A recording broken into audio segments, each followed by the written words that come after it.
Sometime in the early 20th century, somebody decided that the right age to stop working was 65, not because of any law of nature, not because your body or your finances magically align at that number.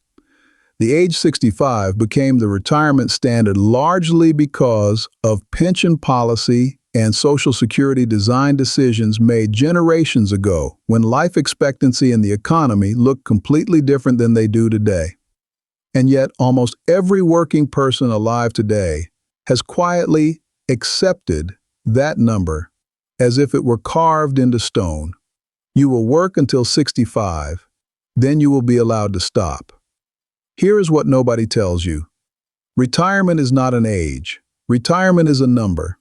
It is the precise moment your assets generate enough income to cover your cost of living without you lifting a finger. For some people, that moment arrives at 40. For others, it never arrives at all, no matter how old they get.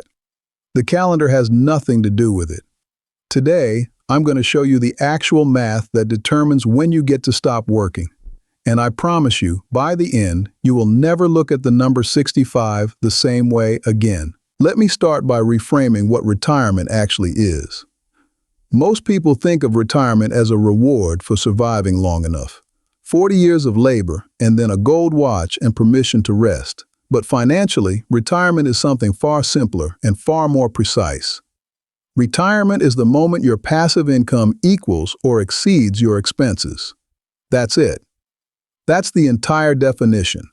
If your investments, your rental income, your dividends, your portfolio withdrawals, whatever the source, generate enough money to cover how you actually live, then you are financially free. You could be 35. You could be 70. The age is irrelevant. What matters is the gap between what your assets produce and what your life costs. Now here's the part that changes everything. The single most powerful lever controlling when you reach that moment is not your income. It is not your investment returns.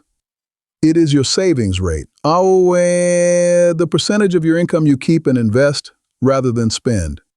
And the relationship between your savings rate and your years to freedom is not linear. It is brutal and it is beautiful, and almost nobody has ever shown it to you clearly. Let me show you the math that should be taught in every high school in America. Your savings rate determines a ratio, how many years you have to work to fund 1 year of freedom. Watch this. If you save 10% of your income, which is what most financial advice recommends, you are spending 90%. For every year of expenses you need to cover in retirement, you have to work roughly 9 years to save it. Think about that. At a 10% savings rate, you work 9 years to buy 1 year of freedom. That is why traditional retirement takes 40+ years. Now watch what happens when we change just one number.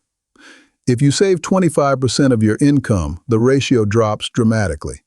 You now work roughly 3 years for every 1 year of freedom. If you save 50% of your income, keeping half, spending half, the ratio becomes 1 to 1. 1 year of work buys 1 year of freedom. And if you can save 65%, you reach financial independence in roughly 10.5 years from a standing start, regardless of whether you began at age 25 or 45.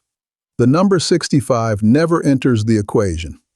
Your savings rate is the only variable that matters. You might be wondering how this is even possible. How can a higher savings rate compress decades into years? The answer is that your savings rate works on both ends of the equation at the same time.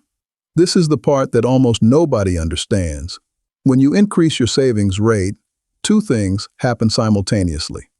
First, you accumulate money faster because you're investing more each year.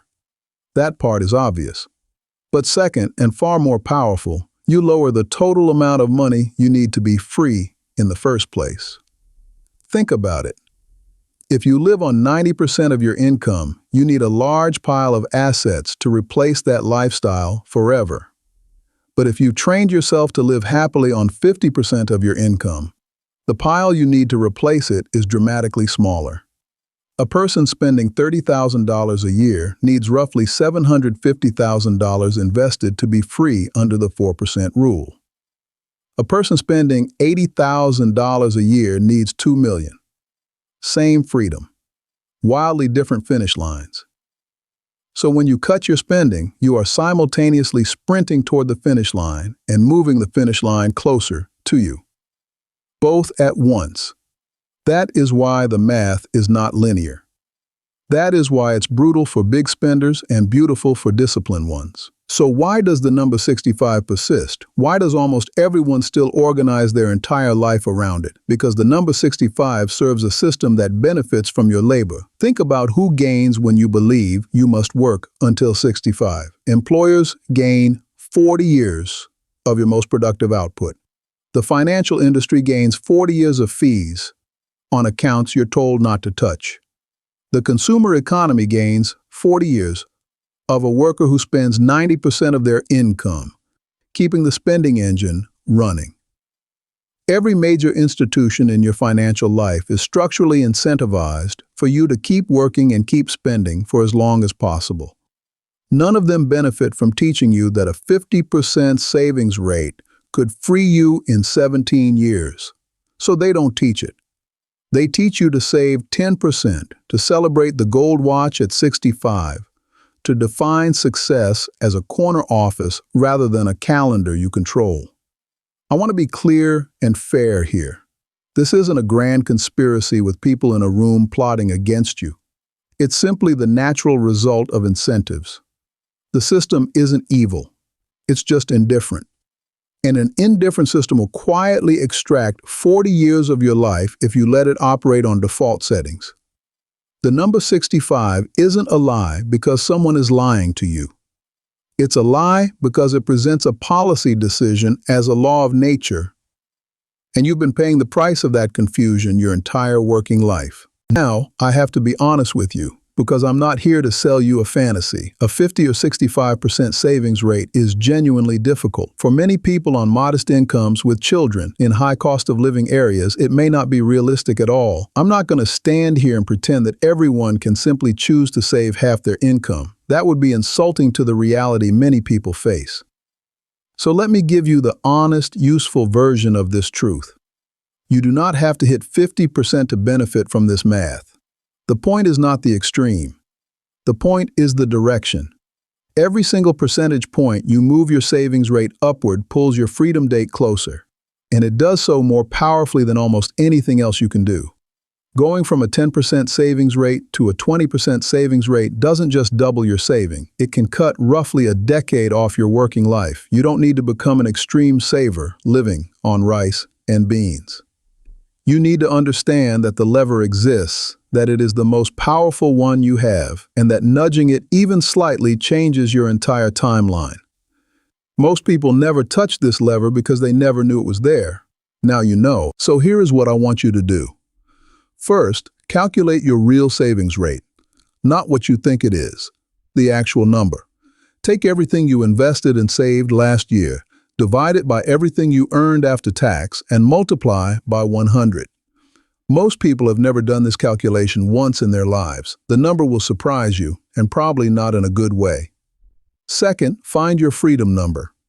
Take your annual expenses and multiply by 25.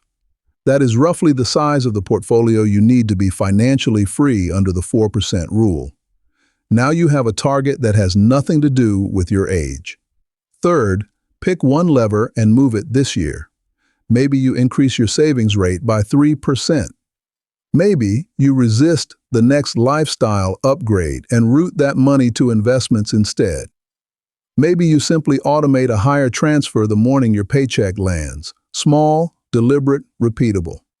Because here's the truth that the number 65 was hiding from you all along. You are not waiting for permission to retire. You were never waiting for a birthday. You were always just waiting to reach a number. And that number has been within your control this entire time. The calendar was never the boss. Your savings rate was.